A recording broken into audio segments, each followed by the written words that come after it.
Hello everyone, आज हम आपको बताएंगे संस्कृत कक्षा 10 भारत महिमा चैप्टर है पंचम पाठ, यानी 5 पाठ है।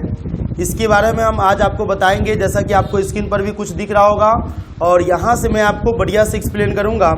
इससे पहले के 4 चैप्टर तक का मैं पढ़ा दिया हूँ। आपको अगर देखना है तो आई बटन में लिंक दे दूँगा या फिर आपको वीडियो के डिस्क्रिप्शन में भी लिंक मिल जाएगा। तो चलिए हम इस वीडियो में चैप्टर 5 है भारत महिमा। सबसे पहले हम इस पाठ का परिचय देख लेते हैं। जैसा कि आपको यहाँ पर दिख रहा होगा, पाठ का परिचय है कि भारत महिमा, यानी इसमें भारत के महिमा के बारे में, भारत के गुण के बारे में बताया गया है। भारत के महत्व के वर्णन के संबंध पुराणों के 2 पद्य तथा 3 आधुनिक पद्य दिए गए हैं। हमारे देश भारतवर्ष को प्राचीन काल से इतना महत्व दिया गया था कि देवगण भी यहाँ जन्म लेने के लिए तरसते थे। कहा जाता है कि भारत एक ऐसी भूमि है जो पूरे वर्ल्ड में सबसे अजीब है, जहाँ पर देवता भी जन्म लेने के लिए तरसते रहते हैं। इसकी प्राकृतिक सुषमा अनेक प्रदूषणकारी तथा विध्वंसक क्रियाओं के बाद भी अनुपम है। इसका निरूपण इन पद्यों से प्रस्तुत है। तो आज हम आपको आगे बताएंगे। और भारत महिमा आप जानते हैं कि ज़्यादातर करके तिरंगा को शो करता है, फ्लैग जो होता है। तो हम यहाँ पर भारत की महिमा के बारे में पढ़ते हैं। अस्माकं देशा भारतवर्षमिति कथ्यते अस्य महिमा सर्वत्र गीयते पाठेस्मिनं विष्णुपुराणतः भागवत पुराणतः च प्रथम द्वितीय च क्रमशः पद्यं गृहीतमस्ति। अस्विष्टानि प्रधानध्य दक्षिण निर्मीय प्रस्तावितानि भारतं प्रति भक्तिरस्माकं कर्तव्य रूपेण वर्तते। यानी जो लाइन है इसका आपको अर्थ समझना है, क्योंकि जब भी आप एग्जाम में जाएंगे तो आपको चैप्टर दे देगा, कहेगा भारत महिमा का आपको सारांश लिखने के लिए, हिंदी में अर्थ बताने के लिए आपको 5 लाइन 4 लाइन कोई उठा करके बीच में से हो या फिर शुरू से हो, लास्ट से कोई भी चैप्टर का उठा करके आपको दे देगा और उसका कहेगा अर्थ लिखने के लिए। तो अर्थ आपको बढ़िया से समझना है। इसका अर्थ होता है अस्माकं देश, इसका मतलब हमारे देश को भारतवर्ष मिति कहते, यानी हमारे देश को भारतवर्ष कहा जाता है। इसकी महिमा सब जगह गाई जाती है। इस पाठ में विष्णु पुराण और भागवत पुराण से क्रमशः प्रथम और द्वितीय पद लिया गया है। जैसा कि आपको यहाँ पर भी दिख रहा होगा, बचे अन्य पदों को निर्माण कर प्रस्तुत किए गए हैं। यानी बचे हुए अन्य पद जो है उनका अलग से एक निर्माण किया गया और अलग पद बनाया गया है और उनका प्रस्तुत किया गया है। भारत के प्रति भक्ति हमारा कर्तव्य है।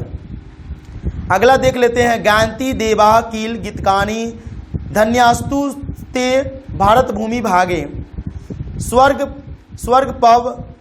पवग्रा अस्मापा अस्पद मार्ग भूते भवंती भुआ पुरुषा श्रुतवाता।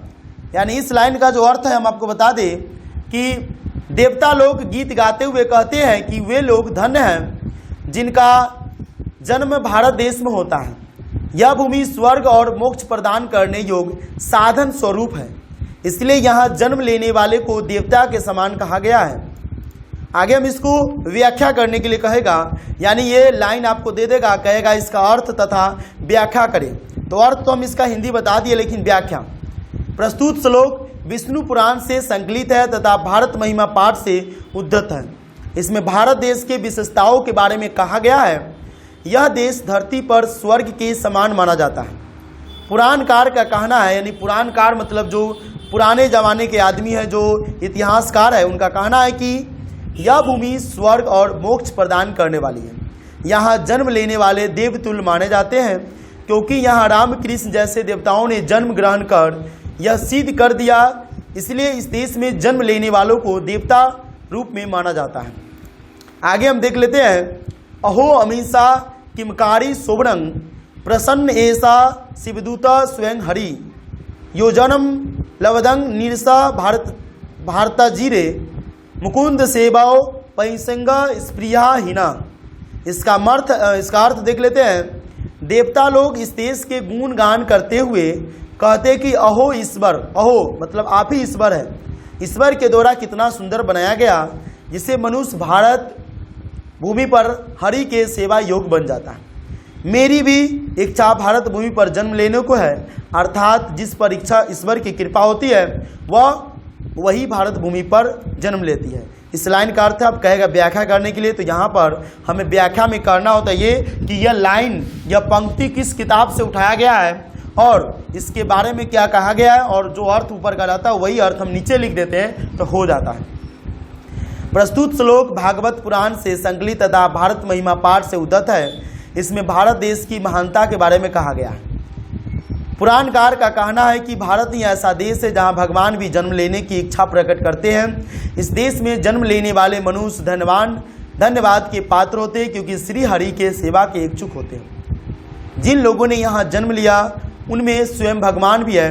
इन्हीं विशेषताओं के कारण देवता इस देश के गुणगान करते हैं। यंग निर्मला वत्सला मातृभूमि प्रसीद सदा भारतं वर्षमेततं विभिन्ना जना धर्म जाति प्रभेदा रियक्तवा भाव बहंतो बसंती। यानी यह भारत वर्ष प्रसिद्ध है। यह भारत भूमि हमेशा पवित्र और ममतामयी है। यहाँ भिन्न भिन्न धर्म जाति के लोग भेद किए बिना एकता के भाव में रहते हैं। इसकी व्याख्या देख लीजिए। प्रस्तुत श्लोक भारत महिमा पाठ से उद्धत है। इसमें भारत देश की विशेषताओं के बारे में कहा गया। विद्वानों का कहना है कि भारत यह ऐसा देश है जहाँ विभिन्न जाति के लोग आपस में मिलजुल कर एकता का परिचय देते हैं। यहाँ के निवासियों ने शत्रुओं के साथ मित्रता का व्यवहार किया है। भिन्न भिन्न जाति धर्म संप्रदाय के होते हुए भी सभी भाई भाई के समान एक साथ रहते हैं। अगर यहाँ के लोग दुश्मनों के साथ अगर मित्रता नहीं करते तो अभी तक भारत जो है और भी आगे रहता। ये दुश्मनों के साथ भी मित्रता करने लगा और दुश्मन इसको पीठ पर छुरा भोंक करके चला गया, जिसके कारण से भारत पिछड़ गया। विशाल स्मिदिया धरा भारतीया सदा सेविता सागरे रमय रूपा बने पर्वत निझरे भर्वभूमि भ्रंति भिजरेसा सुभा चापगामी। यानी इसका अर्थ है हमारी भारत भूमि विशाल मनोहर तथा बहुत सुंदर ऐश्वर्य वाली है। यह सागरों वनों पर्वतों झरनों और बहती हुई नदियों से हमेशा सुशोभित है। इसका अर्थ है प्रस्तुत श्लोक भारत महिमा पाठ से लिया गया। इसमें भारत की विशालता एवं प्राकृतिक संपदा के संबंध में प्रकाश डाला गया, उसके बारे में कहा गया है। भारत एक विशाल देश है। इसके उत्तर में हिमालय पर्वत प्रहरी के समान खड़ा है। प्रहरी का मतलब होता है चौकीदार, ठीक है। दक्षिण में हिंद महासागर पांव पखार रहा है और गंगा यमुना तथा ब्रह्मपुत्र जैसी नदियाँ अपने जल से यहाँ की भूमि सिंचती हैं। तो वनों से मूल्यवान लकड़ियाँ एवं फल फूल प्राप्त होते हैं। अतः भारत देश सभी प्राकृतिक संपदाओं से परिपूर्ण है। यहाँ देखिए जगत गौरव भारतं शोभनीयं सदा अस्मा वीरत तथा पूजनीय भवेद देशभक्ति समेसा जनानं प्रादर्श रूपा सदा वर्जनीया। इसका अर्थ है यह भारत देश शोभनीय और संसार का गौरव है। यह भूमि हम लोगों के द्वारा हमेशा पूजनीय है और यहाँ के सभी लोगों की देशभक्ति सदैव आकर्षणीय श्रेष्ठ और आदर्श स्वरूप है।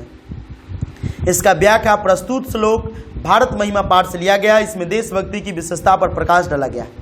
कवि का कहना कि हमारी देशभक्ति इतनी मधुर है कि विश्व इसके समक्ष नतमस्तक है। विश्व जो है इसके सामने अपना सर झुकाते हैं। हर व्यक्ति में देशभक्ति की तीव्र भावना है।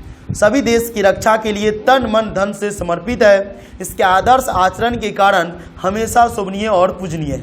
यहाँ कहा जाता है कि अतिथि देवो भव, चाहे वो अतिथि दुश्मन हो या दोस्त हो या फिर दूसरे देश का हो, यहाँ पर कहा जाता है कि अतिथि देवो भव, ठीक है। अभी हम इसका ऑब्जेक्टिव देख लेते हैं। पुराण के रचनाकार कौन है? तो पुराण के रचनाकार जो है महर्षि वेद व्यास है। कौन है? महर्षि वेद व्यास। याद रखो, पुराण के रचनाकार महर्षि वेद व्यास है। किसकी महिमा सर्वत्र गाई जाती है? तो भारत की महिमा सर्वत्र गाई जाती है। इसमें से एक या दो श्लोक तुमको एग्जाम में रहेगा, क्योंकि भारत महिमा है। इसमें से हर साल एक दो श्लोक रहता है और ऑब्जेक्टिव 2-3 तो कम से कम रहेगा ही, ठीक है। इस देश का गुणगान देवता लोग करते हैं, ठीक है। भारत के यानी इस देश के गुणगान, यानी किस देश के गुणगान, यानी जो भारत की है, यानी कि पूछ रहा है कि देवता लोग किस देश का गुणगान करते हैं? तो भारत देश की गुणगान देवता लोग भी करते हैं। यहाँ पर राम जी, कृष्ण जी, अलग अलग देवी देवता यहाँ पर जन्म लिए और इसको पुण्य के भागी बनाए। और यहाँ पर बता रहे हैं कि यहाँ पर देवता भी जन्म लेने के लिए तरसते हैं। इस देश में देवता लोग बार बार जन्म लेते हैं। ठीक है, किस देश में था? भारत में। भारत ही एक ऐसा देश है जहाँ पर देवता बार बार जन्म लेते हैं। कौन गीत गाते हैं? तो देवता लोग गीत गाते हैं, देवता लोग गीत गाते हैं। भारत की शोभा की कौन प्रशंसा करते हैं? भारत की जो शोभा है उसकी प्रशंसा देवता लोग करते हैं। भारत की महिमा कहाँ गाई जाती है? तो भारत की महिमा सभी जगह गाई जाती है, जितने भी वर्ल्ड में देश है सभी जगह भारत की महिमा गाई जाती है। भारत भूमि किससे सेवित है? भारत भूमि जो है सागर, पर्वत, झरना सभी से सम्मिलित है, यानी उपयुक्त सभी। जगत का गौरव कौन है? जगत का गौरव जो है वो है भारत, यानी जगत का गौरव। गौरव का मतलब गुमान, गौरव का मतलब होता है सम्मान। भारत महिमा पाठ का प्रथम पद या श्लोक कहाँ से संकलित है? भारत महिमा पाठ का प्रथम पद या श्लोक जो है विष्णु पुराण से इस पाठ के बारे में लिया गया है। ठीक है, भारत महिमा का आधुनिक पद किसने रचा है? भारत महिमा का आधुनिक पद जो है अध्यक्ष ने रचा है। कौन रचा है? अध्यक्ष ने। हमारी भारतीय धारा कैसी है? हमारी भारतीय धारा विशाल है। क्या है? विशाल भारतीय धारा है। जगत का गौरव कैसा है? जगत का गौरव शोभनीय है। जगत का गौरव शोभनीय है। जाति धर्म के भेद से युक्त लोग भारत में क्या वहन करते हुए रहते हैं? जाति धर्म के भेद से युक्त लोग भारत में एकता का वहन करते हैं। अलग अलग जाति यहाँ पर एकता बना करके रहते हैं। देवता क्या गाते हैं? देवता गीत गाते हैं। देवता क्या गाते हैं? देवता गीत गाते हैं। तो हम इस पाठ का अर्थ बताए हैं, व्याख्या करके बता दिए हैं आप लोग को, और 15 ऑब्जेक्टिव भी क्वेश्चन बता दिए हैं। और आप लोग इस वीडियो को अधिक से अधिक शेयर करें, वीडियो को लाइक कर दें। और इस चैनल पर इस तरह की फ्री ऑफ कॉस्ट आप पढ़ाई करना चाहते हैं तो आप इस चैनल पर जुड़ जाएँ सब्सक्राइब करके। और PDF लेने के लिए आपको पेमेंट करना पड़ेगा 251 रुपया। ठीक है, नंबर हम दे दिए हुए डिस्क्रिप्शन में, आप जा करके उस पर फ़ोन पे कर देंगे तो इसका PDF आपको मिल जाएगा। तब तक के लिए इतना ही, मिलते हैं अगले वीडियो में।